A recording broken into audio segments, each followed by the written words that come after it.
क्या आपने कभी सोचा है कि जिस खिलाड़ी के पास आज करोड़ों की घड़ियां हैं, एक समय उसके पास 10 रुपए की मैगी खाने तक के पैसे नहीं थे?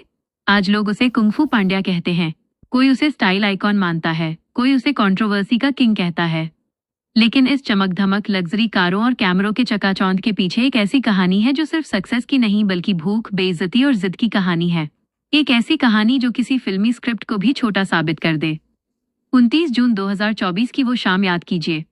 बारबाडोस का मैदान, आखिरी ओवर की 6 गेंदें और हिंदुस्तान की सांसें थमी थीं। जिस खिलाड़ी को कुछ महीने पहले अपने देश में गद्दार कहा जा रहा था, हू किया जा रहा था, वो खिलाड़ी भारत को वर्ल्ड चैंपियन बनाने के लिए जान लगा रहा था। ये वो खिलाड़ी है जिसका कॉन्फिडेंस ऐसा है कि अगर वो ठान ले तो रेगिस्तान में भी वो दूध की नदी बहा दे। और फिर जैसे ही उसने इंडिया को मैच जिताया, वर्ल्ड कप जिताया, वो मैदान पर बैठकर फूट फूट कर रोने लगा। यह वो दृश्य था जिसने सालों की नफरत और अपमान का हिसाब एक झटके में बराबर किया। संघर्ष की नींव, सूरत से वडोदरा तक। यह कहानी है उस पिता की भी जिसने अपने बेटों के सपनों के लिए जमी जमाई गृहस्थी दांव पर लगा दी। ये कहानी है उन दो भाइयों की जो एक ही फटी हुई किट लेकर बड़ोदरा की तपती गलियों में भटकते हैं, सिर्फ इस भरोसे से कि आज नहीं तो कल किस्मत पलटेगी। हार्दिक पांड्या की कहानी की नींव किसी क्रिकेट स्टेडियम में नहीं बल्कि सूरत की एक व्यस्त सड़क पर रखी गई।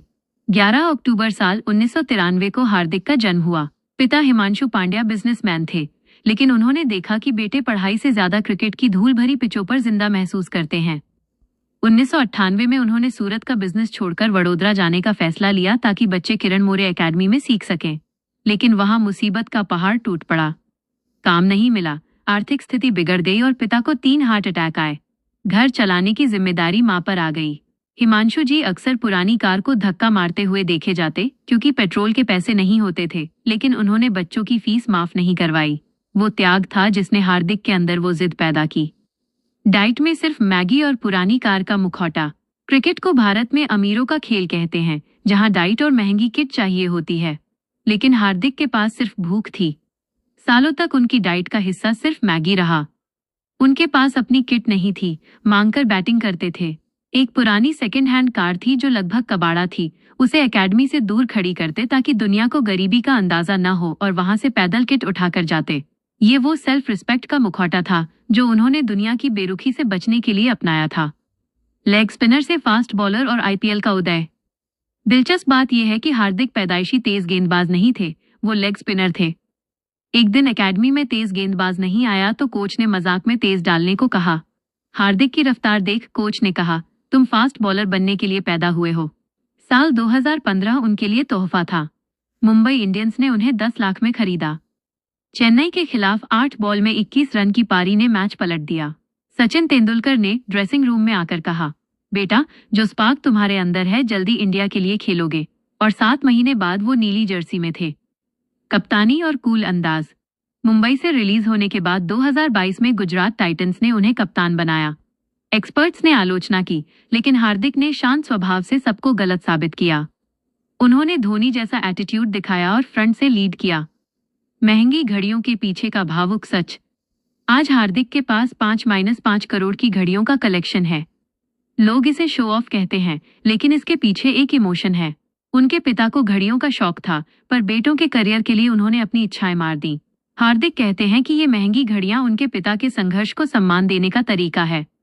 उन्हें पहनकर वो महसूस करते हैं कि पिता उनके साथ हैं। विवाद, चोट और शानदार वापसी। 2019 का कॉफी विद करण विवाद उनके करियर का काला अध्याय था। सस्पेंशन, अपमान और कमरे में बंद होकर रोना, यही वो समय था जब हार्दिक का दूसरा जन्म हुआ। उन्होंने शब्दों की जगह खेल से जवाब देने की ठानी।